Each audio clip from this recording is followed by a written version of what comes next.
Here's the problem with most retirement plans. They assume a future that doesn't actually exist. You've been told things like costs go down in retirement, Medicare covers most of your health care, you'll spend less once you stop working, and maybe you can even just live off of the interest. But these ideas, they're not just wrong, they're dangerous. Today I'll show you 4 retirement spending myths that could sabotage your financial future and how to avoid them. We'll start with a simple visual. Imagine your retirement budget is like a treadmill. Every day, you run at the same speed, the same incline, day after day. That's how most online calculators treat retirement spending. They assume that you'll spend evenly for 25 or 30 years, but in reality, retirement isn't a treadmill. It's like a mountain range. You're spending peaks early on, and then gradually it declines. It goes down a little bit each year. There's even a name for this. It's called the retirement spending smile. We've talked about it here before on the channel. Early on in retirement, in what we call the go-go years, you're active, you're healthy, you're excited to enjoy life. Retirement is fresh and new. You're traveling, you got a ton of hobbies, you're visiting the grandkids, maybe you buy a second home, you name it. Who knows what the go-go years could be for you? And then things start to slow down a little bit. You come to the slow-go years. You're still enjoying life, but maybe you're staying a little closer to home. It's now meeting up for coffee every Tuesday morning with your crew instead of taking that Alaskan cruise. And finally, you get to the no-go years, where spending rises again, but now it's for health-related reasons rather than the bucket list lifestyle spending fun stuff. This myth of even spending causes people to oversave and underlive and miss out on the best part of their retirement when they're healthy enough to enjoy it. When you assume that you'll just have flat spending all throughout, you set a flat spending target and then tend to stick to it, but that creates 2 big problems. One, like I said, you underspend early because you assume that you'll need more money later than you likely actually will. And 2, when you get to later and you don't spend as much, the money starts to pile up, the balances go up, and with it, oftentimes, the tax bills go up as well because of forced distributions. This is why you need a spending plan that's both flexible and front-loaded, not just flat. A plan that accounts for more spending early in retirement and also has protections for the back-end health-related costs that you could have in your 80s and 90s. We build this into every Clear Vision retirement plan, but even if you never speak with me to build a Clear Vision plan for yourself, you can create a plan on your own. When you do it, make sure that it's flexible and that it allows for more spending early on in retirement so that you don't inadvertently squander your early retirement years, all while just creating an oversized tax bomb for yourself later in retirement. Let's move on to myth number 2. Here's a real gut check. A 65-year-old couple retiring today will spend around $315,000 in healthcare in retirement, and that's assuming that they have Medicare. That's not my guess. That's from Fidelity's annual healthcare study. They put something out every year about this. The numbers seem to keep going up. That doesn't even include the potential cost of long-term care. That's for costs that aren't covered by Medicare, for copays, for prescriptions, that sort of thing. $315,000 over your lifetime if you're a married couple. Medicare is a helpful foundation, but it's not a force field. It's like having a roof over your head during a storm. It's a great start. You'd rather have one than not, but you still need walls, insulation. You need lots of other things to be properly protected. Also worth noting here, if you're retiring early and you're going to have a gap before Medicare kicks in at 65, your healthcare costs could spike even higher.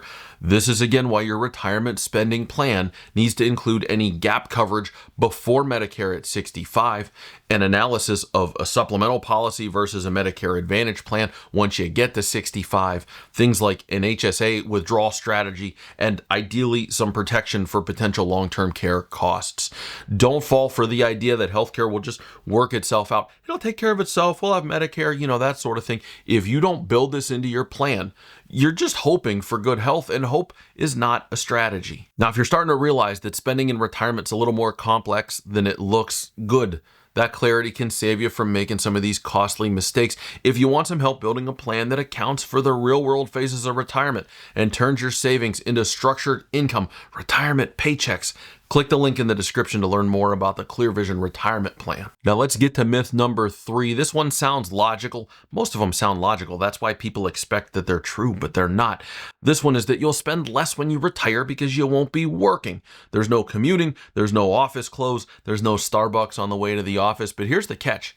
When every day becomes Saturday, you spend like every day is Saturday. No alarm clocks, no meetings, and nothing stopping you from booking a tea time or taking a spontaneous trip or saying yes to lunch with your friends. It's not retirement inflation. You hear that term sometimes, retirement inflation. It's lifestyle expansion.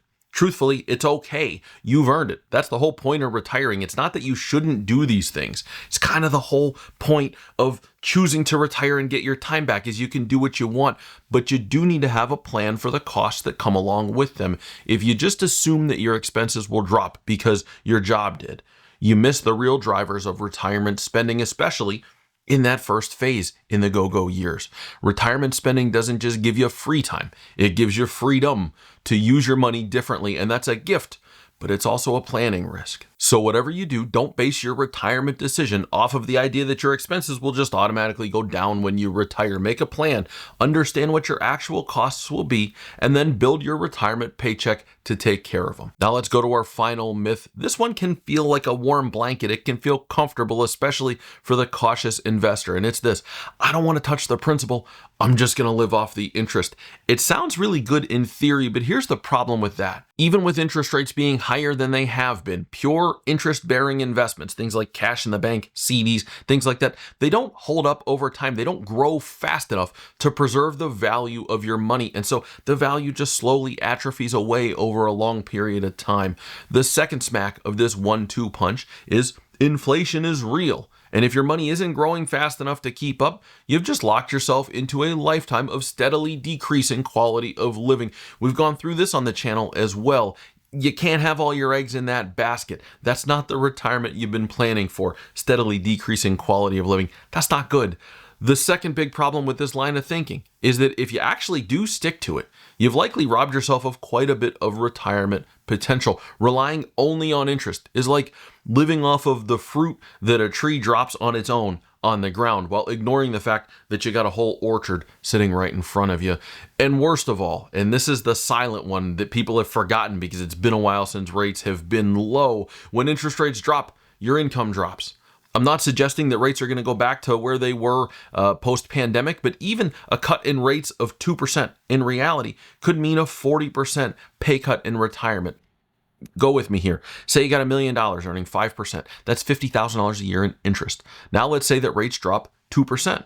That $50,000 in retirement just dropped to $30,000 a year in retirement. That's a 40% pay cut. That's a terrible plan. Here's your pro tip. A purpose-driven retiree doesn't gamble on yield. They build a paycheck strategy using income ladders, multiple investment classes, and growth assets, not only to provide income, but also to protect your financial future. Make sure that your plan does that. The biggest risk in retirement spending, it's not overspending or underspending. It's making a plan based off of myths. Wall Street roulette wants you to continue to chase growth. Apathy wants you to assume things like it'll just work itself out. But my favorite folks, the purpose-driven retirees, they do it differently. They get clear, they build a plan, and they design their retirement around real life, not fantasy spreadsheets. If that's the kind of retirement that you want, subscribe to the channel. We got lots of videos like this. I think all of them are good. You'll probably think at least some of them are good. Subscribe. Also, check out some of the free guides in the description below. And if you're ready to have a conversation, go ahead and check out the link for the Clear Vision Retirement Plan. We'll put something together so that we can get you on the right path to retirement.